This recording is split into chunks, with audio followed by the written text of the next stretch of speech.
I didn't believe in ghost stories. I didn't believe in curses. And I definitely didn't believe in haunted hospitals. But I do believe in security cameras. Because cameras, they don't hallucinate. And the night I saw myself on one was the night I realized I wasn't the guy watching the monitors. I was the one being watched. About 3 months ago, I started the night shift at a psychiatric facility outside the city. Ward C, the high-risk wing, 11 p.m. to 7 a.m. On my first night, the supervisor handed me an old ID badge he found in a drawer. He told me one thing. If you hear someone call your name, make sure it's a patient. I laughed. He didn't. There was one patient who never made a sound. Room 12C. No name on the door, just a file labeled unknown. On my third night, I stopped outside his window. He was sitting in the corner, head down. Before I could even breathe, he whispered, "You're late tonight." My heart stopped. I hadn't said a word. I asked, "How do you know who I am?" He slowly lifted his head. He had the same eyes as me, the same scar over his left eyebrow. He smiled and said, "You still don't remember, do you?" The next morning, I brought a nurse to 12C. The room was empty, sterile, no sign of life. I told her I talked to a man there last night. She looked at me with pure pity. "There hasn't been a patient in 12C for weeks," she said. Then she dropped the bomb. "And why are you wearing that badge?" "That's from a staff member who disappeared 2 years ago."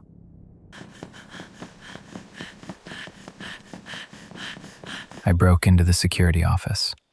I searched my own name in the admission records. I found a clip from 2 months ago. The front doors burst open. 4 guards are dragging a man inside. He's screaming, fighting, begging. That man was me.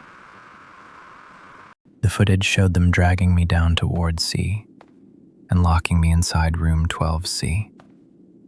I ran back to the ward. I stood in front of 12C. This time, he was there, my double. He stood up and walked to the glass. "Finally," he said, "you're starting to wake up." He explained the cycle, severe dissociative identity disorder. Every night, my mind creates a sane version of me, the employee. I find a badge, I do the rounds, I pretend I belong. And the version of me in 12C? That's the piece of my soul that remembers the truth. Every time I figure it out, they sedate me, they reset the clock, and I wake up thinking it's my first day on the job. But there's one thing I can't explain. In that last security clip, I was standing alone in the bathroom. But in the mirror's reflection, someone was standing behind me, a tall, shadow-like figure, smiling. And it wasn't a patient, and it wasn't me. So if you ever visit a hospital and the staff member seems a little confused, ask yourself, are they working the night shift? Or are they just waiting for their next reset? My name is Sam. I live alone on my family's farm in Kansas. My father died here 3 years ago. Heart attack, that's what the official report said. When you live this far out, you learn something about silence. It isn't peaceful. It's just empty enough for things to happen without witnesses. It started small. A 50-pound bag of feed went missing. Tools I clearly remember leaving by the barn showed up in different places. Doors I locked before bed were slightly open in the morning. I blamed exhaustion. Running a farm alone does things to your head. Then I began finding things in the west field that didn't belong to me. Empty food cans, cigarette butts by the fence line. I don't smoke. One night, I heard footsteps on the tin roof of the barn. Not the frantic scrambling of an animal. Slow, measured, heavy enough to make the metal flex. The moment I stepped outside with my flashlight, the steps stopped. Nothing out there but wind and corn. That's when I installed cameras. Around the house, around the barn, motion activated. I needed proof I wasn't imagining it. On the third night, I got something. A man.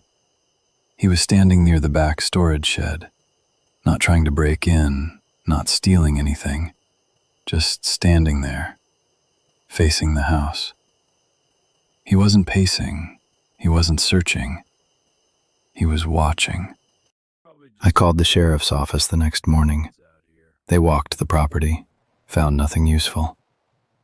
Said it was probably a drifter passing through. But he came back. The next recording showed him behind the barn. Closer.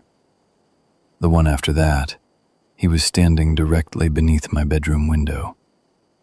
I hadn't heard a thing that night. That's when it stopped feeling random. He knew when I was asleep. The night that finally broke me, none of the outdoor cameras triggered. No alerts, no shadows, no movement. But at 3:17 a.m., a new recording appeared in the system. From inside the house. I never installed an indoor camera. The angle was from the end of the hallway, pointed straight at my bedroom door. The footage showed me asleep, my door slightly open, the hallway dark. It recorded for 10 full minutes. Then it cut to black. There were no signs of forced entry, no broken locks, no footprints. The sheriff ran prints again. Nothing. They asked if maybe my father had installed something before he died. That question stayed with me longer than it should have. The night my dad died, he called 911. The call lasted 12 seconds. He never spoke. The dispatcher reported hearing movement. Then silence. I always assumed he collapsed before he could say anything. Now I wasn't so sure. Then the cameras went offline completely. All of them. Not damaged, not disconnected. Powered down. And after that, I knew I didn't have a choice. I grabbed my rifle and my flashlight and headed toward the old storm cellar behind the house, the one place I hadn't set foot in since the night my father died. The memories down there had always felt heavier than I was ready to face. The exterior padlock on the cellar doors was rusted over, but when I pulled on it, it slid free far too easily, like it had been oiled. The wooden steps creaked under my weight as I descended. I expected the smell of mold, rot, dust. Instead, I smelled tobacco. Fresh tobacco.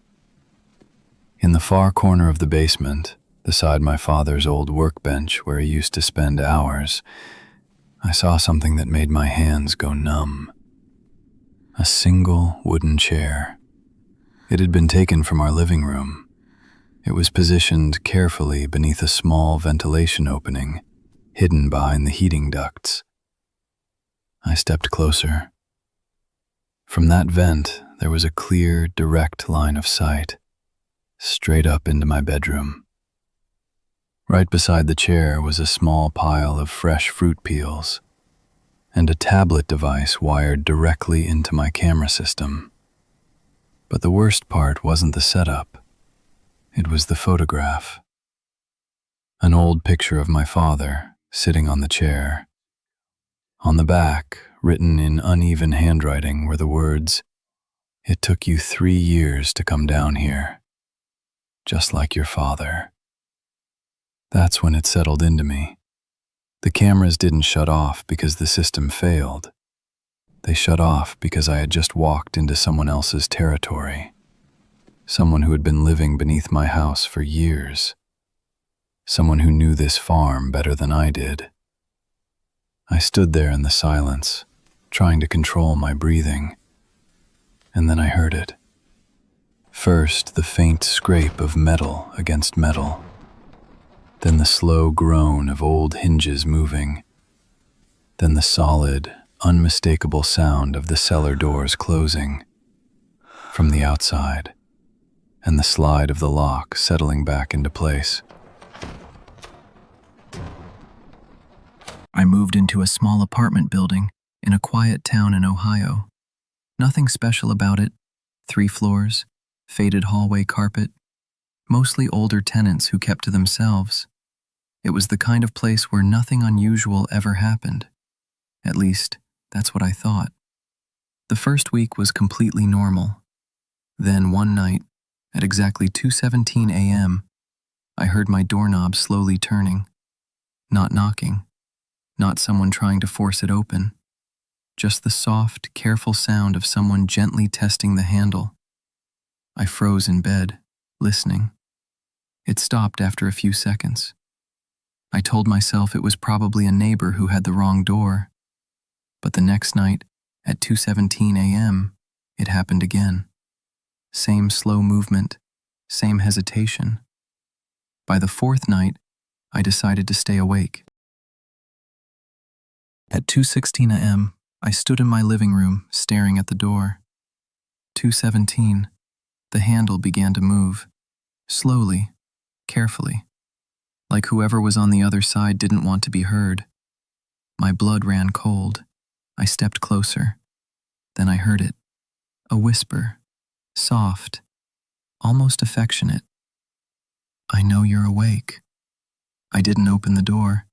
I didn't call the police. What would I even say? Someone touched my doorknob and whispered something I couldn't prove. The next morning I spoke to the building manager. I asked if anyone else had access to my unit, maybe a master key. He shook his head. "No, just you." Then he looked at his clipboard again. "Wait, you're in 3B?" "Yeah," he frowned. "That unit's been vacant for about a year." I laughed, thinking he was joking. He didn't laugh back. That night, I set up my phone to record the door. I wanted proof. At 2:17 a.m., I watched it happen. In the video, the doorknob was turning slowly. And in real life, inches from my hand, the same doorknob was turning in the exact same rhythm, from the inside. There was no one next to me. The apartment was small. The dim light from my phone was enough to see the entire room. No shadow, no movement, no draft. But the brass handle creaked under the pressure of unseen fingers. Then it stopped. The silence that followed felt suffocating. Slowly, the door began to open. Not outward, inward, toward me. I stumbled backward until my spine hit the wall. My phone slipped from my hand. The flashlight turned on accidentally, sending a harsh beam of light across the room and landing on the large mirror in the hallway. And that's when I saw it. The apartment in the mirror wasn't mine. The furniture was covered in dusty white sheets. The carpet looked worn, like it hadn't been touched in years. The air itself looked stale. And standing at the door was me, paler, thinner, eyes sunken and dark, wearing the exact same clothes I had on.